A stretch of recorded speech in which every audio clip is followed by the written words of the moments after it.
if you want to find a movie that can really help you see the process of healing from trauma, I would actually invite you to go check out Finding Nemo. Finding Nemo, I have found to be is one of the best examples of showing in a story how to heal from and overcome, heal from your traumas, but also overcome the fears that come with it. If you know in the movie, Marlin, has a wife, she dies, he loses everybody but one, who's Nemo. And Nemo is the last thing he has left of what his life was, of Marlin's life. And Nemo has like a gimp fin, a very small fin, and it's kind of disabled him a little bit in his swimming. And so what happens is Marlin really is traumatized by what happened, that he becomes overprotective of Nemo. And really, I think, this is just me, but that small fin that Nemo has represents Marlin's wound, that he's trying to protect wounded Nemo, and he looks at him like he's wounded the whole time. And because of that, it creates this divide between him and his son, and Marlin becomes so overprotective, and Nemo needs to explore the world. He needs to be able to make mistakes and fail and get hurt at times. It's part of the risk of life. But Marlin won't allow that to happen because he's becoming very protective.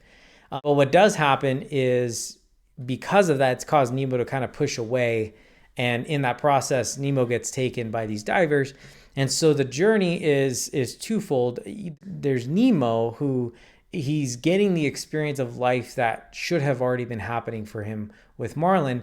But on the flip side, Marlin is actually in the process of healing from that trauma. And we see that he goes through so many different obstacles, from getting lost to getting with sharks and facing that, to swimming with sea turtles, to jellyfish. I mean, you name it. And he's going through this big adventure, but each one actually kind of helps him overcome certain aspects of this trauma.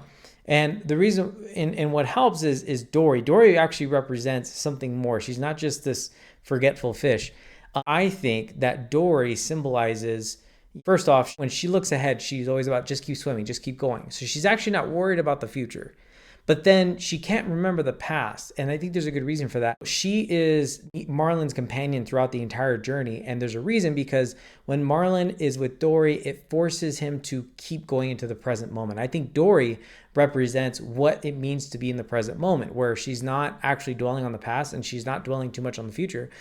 She is going towards the future, but she's not worried about it. And so she symbolizes this present moment. And when Marlin listens to Dory, they usually come out better than they were. And so really, it's that tug of whatever you're going through, whatever trauma you're trying to work through, there has to be an element of the present moment. The healing will happen only in that present moment as you go through your obstacles in life.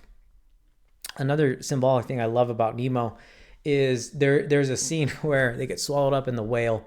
And that is, I think it's a total biblical callback.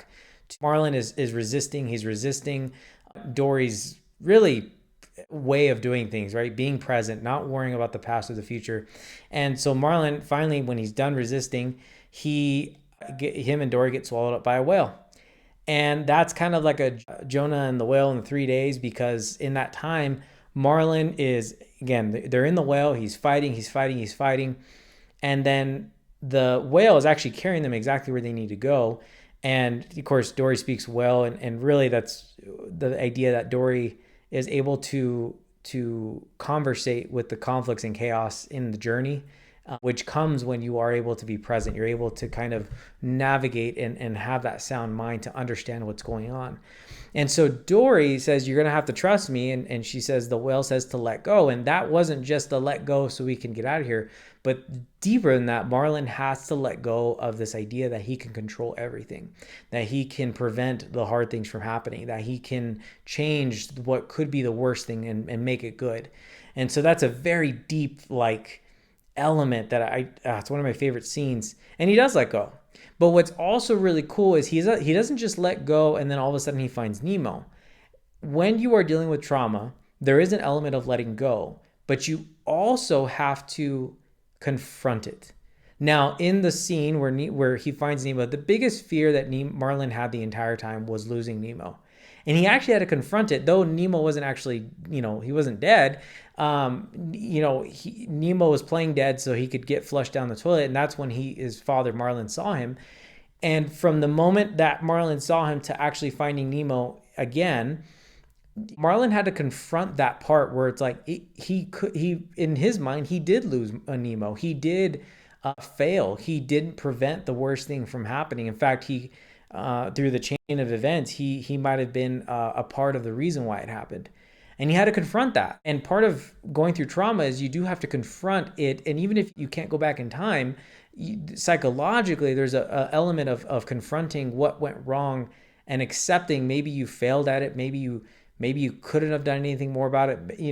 For a lot of people, when you experience trauma young, I mean, I don't think you're accountable to a lot of those things, but sometimes things happen later on in life. You may have caused some things, and you have to accept that you failed or you took a misstep. That's part of that as well. And so he had to actually confront losing Nemo. And then when he was able to get Nemo again, we see the whole healing occur because Nemo's been through this adventure. Marlin has gone through the healing process, and now it's come time to face it again. He has to decide, will he allow Nemo to live and do what he needs to do, or is he going to cling to Nemo and pull him in and not let him out? And then we see that scene where the fishermen are gathering all the fishes. Dory is stuck, and the net's going up. Nemo, from his experiences, is able to have an idea to have them swim down. But in that moment, Nemo is trying to help, but then Marlin grabs on Nemo, and he's like, I don't want to lose you again. But this time he does let go of Nemo. He lets go of control. He trusts his son. He trusts life ultimately. And that's what has helped them to essentially save Dory, but also save Nemo. So when it comes to the pattern of overcoming trauma, I think Finding Nemo is one of the best movies out there. Definitely not the only one, but it's an amazing movie of the journey that everybody has to take who has experienced something really hard, or maybe it's not traumatic like a one-time event, but just something really difficult in their life. Finding Nemo is going to be one of those movies that I'm always going to say go watch, because there's so much to it.